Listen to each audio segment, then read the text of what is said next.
I'm not sure I've ever seen a putt that short. Just not right now in the face. You can understand why he wanted that camera away. You know that feeling when everything's going right, crowds behind you, trophies basically got your name on it, and then boom, it all falls apart in one swing, one putt, one wild decision. We all have seen leads vanish, titles slip away, and dreams straight up drown in front of millions. Some of these golfers were a shot away from history, until they weren't. It's like watching a slow motion car crash, and you can't even look away. So here's the real question, how do the best in the world lose what's already in their hands? Let's start first with Jordan Spieth's 12th hole disaster party. He was 5 shots ahead and already halfway into his second green jacket. Then he made the turn to the back 9, and that's when it started to get frustrating. Bogey on 10. Alright, stuff happens. Then bogey on 11. Okay, still breathing. But then 12. Man went swimming. Twice. He swings again. Oh my goodness. 2 balls in the water like he was skipping stones and a quadruple bogey on a par 3. The kind of hole that ruins your whole weekend. His 3rd shot at redemption. Unbelievable. I'm losing count, Frank. And when it was over, just like that, he went from King of Augusta to handing the win to Danny Willett. No meltdown warning, just instant chaos. People still talk about that hole like it was a horror movie. Next is Lexi's vanishing lead at US Women's Open 2021. She had it. Straight up had it. Lexi was 5 shots ahead and playing clean, opened with a birdie and was basically walking it in, but the back 9 had other plans. Her putter started betraying her and the confidence dipped fast. Settle down, this is gonna be just a gouge and hope. Actually, that's nothing more than a pitch out. Those bogeys came out of nowhere and just wouldn't stop. By 18, she needed a par to force a playoff, but missed it. 1 shot short. Ended up making par. Poor wedge here at 18. She walked off like nothing happened, but you could see it. She was crushed. Whole season building to that moment, and it just slipped right out of her hands. On number 3 is Greg Norman's legendary 6-shot implosion. You start Sunday at Augusta with a 6-shot lead. You're thinking champagne, right? Not Greg. Man unraveled like the cheapest knockoff sweater. Every hole, something went wrong. 10th Norman bogey, 1 ahead. Faldo didn't even have to go beast mode. He just stood back and let Norman fall apart. He shot a 78 in the final round and lost by 5. Yeah, you heard that right. He had a 6-shot lead and still managed to lose by more than that. I fancied a tremor went through the little pond. When Faldo hugged him after, it wasn't even celebration. It was sympathy, pure collapse. The kind that sticks with you forever, even if you weren't the one swinging the clubs. On number 4, we got IK Kim's 12-inch misheard round the world. She had almost won it, a 1-foot putt. Like she could have tapped it in with a flip-flop, and she missed. Not even a lip out. The ball just swerved like it was dodging the hole on purpose. Likely. You could feel the secondhand heartbreak through the screen. The playoff was over before it even started. Mentally, she'd already checked out. That moment plays on loop in golf's No Freaking Way archives. That.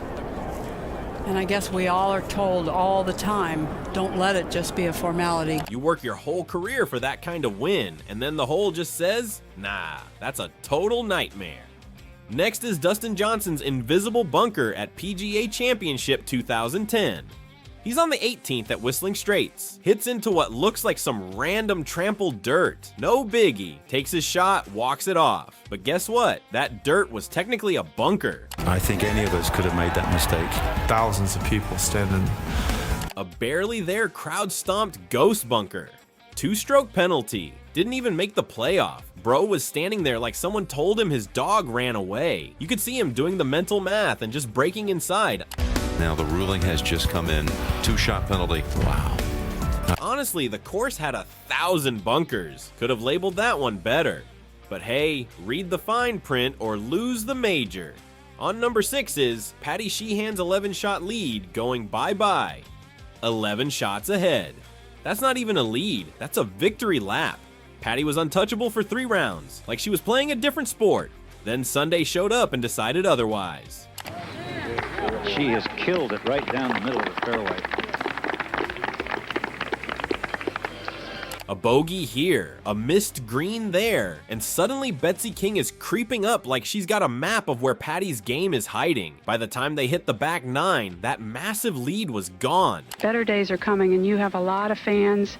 This was maybe just not meant to be today. She didn't even make the playoff, missed it by 1. That's how quick golf can snatch your trophy and walk away whistling. And how can we miss Phil? I'm such an idiot. Mickelson at US Open 2006. Phil needed a par.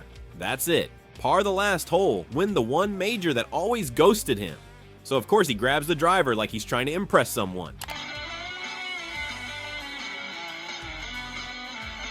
And send it into a hospitality tent. Then hits a tree, then a bunker, then a double bogey.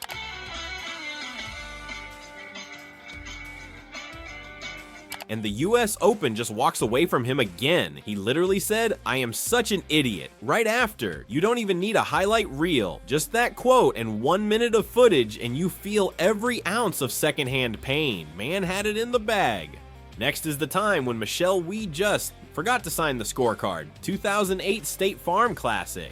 She was out there cooking, shot a 67, looked like she was finally ready to win one, and then, bam, disqualified. Not for a rules violation, not for bad play, but because she forgot to sign her scorecard. That's it. Just walked off without a signature, and suddenly the round doesn't even count. People didn't know whether to scream or laugh. 1 minute she's in the hunt, the next she's packing up early because of a technicality. I mean, how does that even happen? That's like losing a race because you forgot to tie your shoes. On number 9, we have Mito Pereira's Creekside Nightmare. Dude was 1 hole away, 1 par, and he's the first major winner from Chile. Literally just needed to keep the ball on grass. Instead, he nukes his tee shot into some tiny creek nobody even talks about.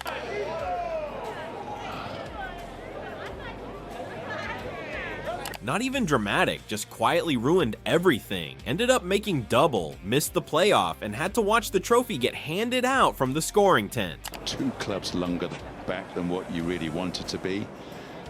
The heartbreak, so close, and then gone in like 60 seconds. Golf is just rude sometimes.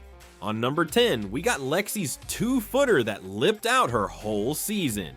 Last hole, last event, 2-foot putt for the win. World number 1,500,000 bucks. But the ball didn't agree. Lipped out like it had a grudge. The crowd gasped like someone passed out. In the background, he was a good player in his own right. A winner on the Corn Ferry. Lexi just froze. Didn't flinch, didn't cry, just stood there like her brain didn't accept what her eyes saw. She still walked away with a bunch of awards. But that putt? That one haunted her face. You could tell she was thinking, that's the one that's gonna follow me around forever. And she's probably right.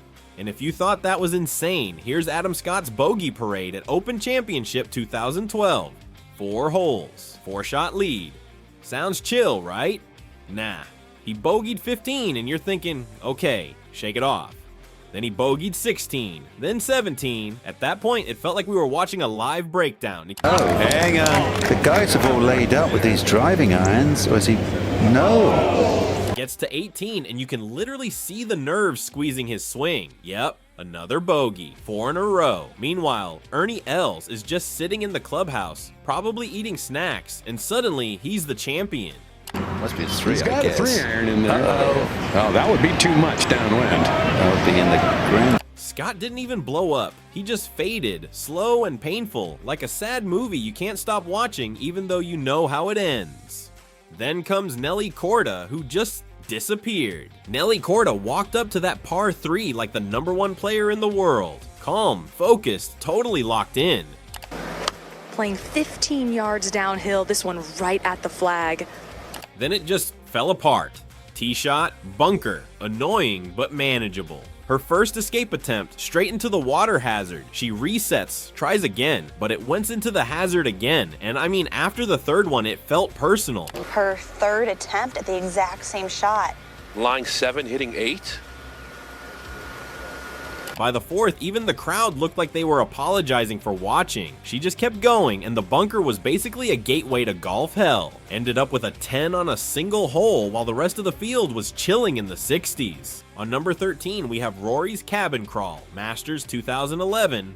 Rory had a 4-shot lead and was playing like a cheat code for 3 days straight. Sunday shows up and boom, tee shot goes so far left on 10 that it ends up between cabins. Cabins at Augusta. Nobody even knew they existed until Rory found them. Gotta get up and over this little tree, and that hit it. It only got worse. Water balls, missed putts, total chaos. Shot an 80 and fell all the way to 15th. Bro was on the cover of the coronation brochure, and then suddenly the crown just slipped from his head. He looked like a ghost walking off that course. And now here's Lorena Ochoa skipping her way out of contention. US Women's Open 2005. She had 1 hole to go and needed a clean tee shot to stay in the hunt. Instead, she skips it across the lake like she's trying to impress someone at a beach party.